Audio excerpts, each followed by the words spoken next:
வணக்கம். இன்றைக்கி நம்ம பார்க்க போகிற சமையல் என்னென்னு பார்த்தீங்கன்னா, ஒரு அருமையான சிம்பிளான லஞ்ச் காம்போ தான் பார்க்க போகிறோம். ஃபஸ்ட்டு பார்த்திங்கன்னா அரைக்கீரை பொரியல் ரொம்ப அருமையாக இருக்கும், சிம்பிளாகவும் இருக்கும், டேஸ்ட்டாகவும் இருக்கும். அடுத்து பார்த்திங்கன்னா பாசிப்பருப்பு போட்ட ஒரு பக்கோடா குழம்பு. இது வந்து இட்லி, தோசை எல்லாத்துக்குமே ரொம்ப சூப்பராக இருக்கும். இந்த குழம்பு டேஸ்ட்டும் சூப்பராக இருக்கும். ஸோ வாங்க இந்த அரைக்கீரை பொரியலும் பாசிப்பருப்பு போட்ட பக்கோடா குழம்பு எப்படி செய்யலாங்கிறத பார்க்கலாம். பேன் எடுத்துக்கலாம், தேவையான அளவுக்கு எண்ணெய் விட்டுக்கலாம். எண்ணெய் சூடானதும் 1 டீஸ்பூன் கடுகு, 1 டீஸ்பூன் உளுந்து, 1 டீஸ்பூன் சீரகம். கடுகு உளுந்து எல்லாமே நல்லா பொரிய ஆரம்பிக்குது. இதில் வந்து ஒரு 3 வரமிளகாயை கிள்ளிட்டு சேர்த்துக்கலாம். கொஞ்சமாக கருவேப்பிலை சேர்த்துக்கலாம்.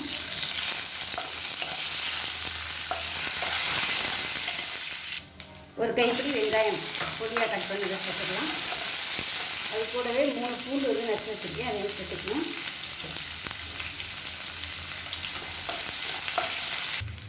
இப்போ இது எல்லாமே நல்லா வதங்கிடுச்சு. இப்போ இதில் நல்லா பொடியாக கட் பண்ண முளைக்கீரையை வந்து இதில் சேர்த்துக்கலாம். எந்த கீரைனாலும் சேர்த்துக்கோங்க. கீரையை கட் பண்ணையில் நல்லா அலசிட்டு கட் பண்ணிக்கோங்க. கட் பண்ணிவிட்டு அலச வேணாம். அந்த மாதிரி பண்ணிங்கன்னா உங்களுக்கு ரொம்ப அப்படியே கீரை வந்து சவசவன்னு ஆயிரும். அதனால் கீரையை வந்து நல்லா அலசிட்டு நல்லா தண்ணியெல்லாம் வடிஞ்சதுக்கப்புறமா கட் பண்ணிங்கன்னா உங்களுக்கு கட் பண்ணுறதுக்கும் ஈஸியாக இருக்கும். கீரை வந்து ரொம்ப குழஞ்சி போகாது. இது நல்லா வந்து வதங்கட்டும். இப்போ இந்த கீரைக்கு தேவையான உப்பு சேர்த்துக்கலாம். தண்ணி தேவைப்பட்டால் தண்ணி தெளித்து விட்டுக்கோங்க. கொஞ்சமாக தண்ணி தெளிச்சுக்கலாம். ஏன்னா கீரை வந்து எப்படி சீக்கிரமாக வெந்து ரொம்ப தேவைப்படாது.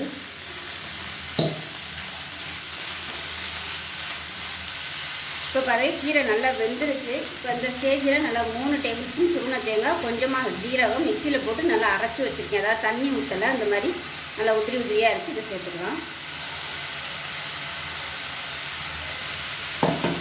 சேர்த்து கலந்து விட்டோம்னா அவ்வளோதான், கீரை பொரியல் ரெடி ஆகிடுச்சு. இதில் வந்து விருப்பப்பட்டால் நீங்கள் வேக வச்ச துவரம்பருப்பு இல்லை பாசிப்பருப்பு வந்து சேர்த்து கலந்துக்கலாம். நான் வந்து இன்றைக்கி அவசரமாக பண்ணுறதுனால சேர்க்கலை. சேர்த்திங்கன்னா நல்லாயிருக்கும் சாப்பிடையில். நல்லா உதிரியாக சூப்பராக வந்துருச்சு பாருங்க. இப்போ வந்து கேஸ் மாற்றிடுறேன். இப்போ பார்த்தீங்கன்னா மெஷரிங் கப்பில் 1/2 கப் அளவுக்கு பாசிப்பருப்பு நல்லா 2-3 தடவை கழுவிட்டு நல்லா 1/2 மணி நேரம் ஊற வச்சுட்டு தண்ணியை இருத்துட்டு எடுத்து வச்சுருக்கேன். இப்போ இதை வந்து மிக்ஸி ஜாரில் சேர்த்துக்கலாம். இப்போ அதே மெஷரிங் கப்பில் 1/4 கப் அளவுக்கு பச்சரிசி எடுத்திருக்கேன். இப்போ அதையும் சேர்த்துக்கலாம். மொத்தம் 3/4 கப் அளவுக்கு எடுத்திருக்கேன். இப்போ இதோட ஒரு 5 வரமிளகா, 1 டேபிள் ஸ்பூன் சோம்பு, கொஞ்சமாக கல் உப்பு சேர்த்துருக்கேன். இதையும் சேர்த்துக்கலாம். இது கூடவே ஒரு பல் பூண்டும் சேர்த்துக்கலாம். இதை வந்து நல்லா குறைன்னு அரைச்சிக்கலாம். ரொம்ப நைஸாக அரைக்க வேணால் குறைன்னு அரைச்சிட்டு வந்துட்டு பார்க்கலாம். இப்போ பார்த்திங்கன்னா நல்லா அரைச்சாச்சு. ரொம்ப மையெல்லாம் அரைக்கலை, கொஞ்சம் அப்படி நரன்னு இருக்கிற மாதிரி இருக்குது. இது வந்து தனியாக ஒரு பவுலுக்கு மாற்றிக்கலாம். இப்போ பார்த்திங்கன்னா ரெடியாக இருக்குது. ரொம்ப ஒருவேளை உங்களுக்கு ரொம்ப தண்ணியாகிடுச்சு அப்படின்னு நினச்சிங்கன்னா அரிசி மாவு வந்து கலந்துக்கோங்க. இப்போ இது வந்து கரெக்டாக இருக்குது. ரொம்பவும் நம்ம தண்ணியாக வச்சுருந்தோம்னா உங்களுக்கு இந்த சேஃப் வந்து வராது. எண்ணெயில் போடையில் வந்து எண்ணெய் காயட்டும். இப்போ எண்ணெய் நல்லா சூடாயிருச்சு. பக்கோடா வந்து போட்டு எடுத்துக்கலாம்.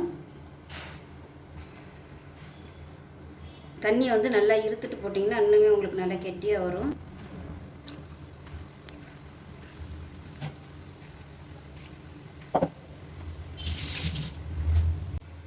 இப்போ பாருங்கள் எல்லாமே நல்லா பொரிச்சு எடுத்துட்டேன். எப்படி இருக்குன்னு பாருங்கள். இந்த அளவுக்கு நல்லா கொஞ்சம் கலராக விட்டுக்கோங்க. அப்போ தான் பக்கோடா குழம்பு நல்லா டேஸ்ட்டாக இருக்கும்.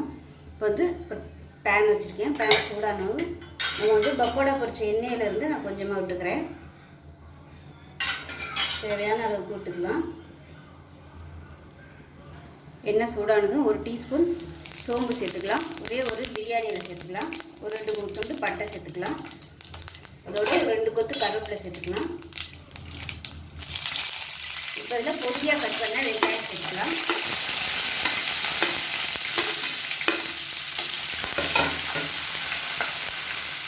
பொடியாக கட் பண்ண பூண்டு வந்து ஒரு 5-6 சேர்த்துக்கலாம். வெங்காயம் வதக்கிறதுக்கு உப்பு சேர்த்துக்கலாம். வெங்காயம் பூண்டு நல்லா வதங்கிடுச்சு. நல்லா பொன்னிறமாக வந்துடுச்சு வெங்காயம்லாம். பூண்டு வந்து தட்டிட்டு கூட நீங்கள் சேர்த்துக்கலாம். இப்போ குழம்புத்தூள் வந்து சேர்த்துக்கலாம். வீட்டில் வந்து எது வச்சுருக்கீங்களோ நீங்கள் அதை யூஸ் பண்ணிக்கோங்க.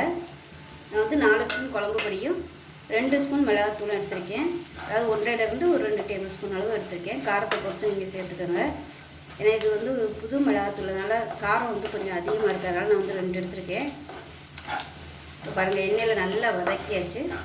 வதக்கிட்டு இப்போ மீடியம் சைஸாக ஒரு 3 தக்காளி மிக்சியில் அடிச்சு வச்சுருக்கேன். அதை சேர்த்து இது நல்லா எண்ணெய் குத்தி வர அளவுக்கு வதக்கி விட்டுக்கலாம்.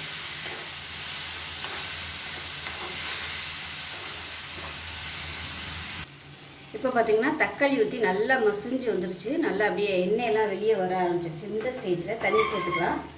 நான் வந்து ஒரு 500 ml அளவுக்கு தண்ணி சூடு பண்ணி வச்சுருக்கேன். அந்த தண்ணியை வந்து சேர்த்துக்கலாம்.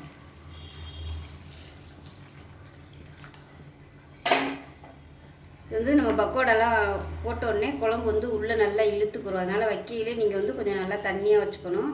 இந்த பருப்பு உருண்டை குழம்பு எப்போ வச்சாலும் நான் தேங்காய் வேறு அரைச்சி ஊற்ற போகிறோம். இப்போ இருந்த மிச்ச தண்ணியை நான் ஊற்றிக்கிறேன். இது வந்து நல்லா கொதிக்கட்டும். கொதித்து எண்ணெய் வந்து வெளியே வரணும். அதுக்கப்புறமா பக்கோடா வந்து நம்ம சேர்த்துக்கலாம். இதுக்கு வந்து ஒரு தேங்காய் பேஸ்ட் ரெடி பண்ணிக்கலாம். நல்லா ஒரு 5 டேபிள் ஸ்பூன் துருவின தேங்காய் எடுத்துருக்கேன்.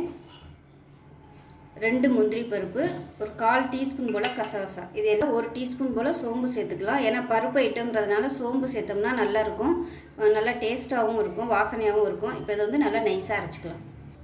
இப்போ குழம்புக்கு தேவையான உப்பு சேர்த்துக்கலாம்.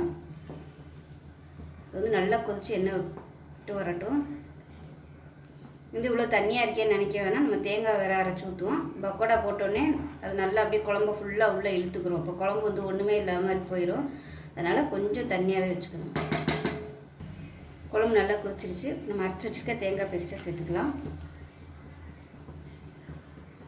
இப்போ அதை நல்லா கலந்து விட்டுடலாம். கலந்து விட்டுட்டு அடுப்பு வந்து நல்லா குறைச்சி வச்சுக்கோங்க.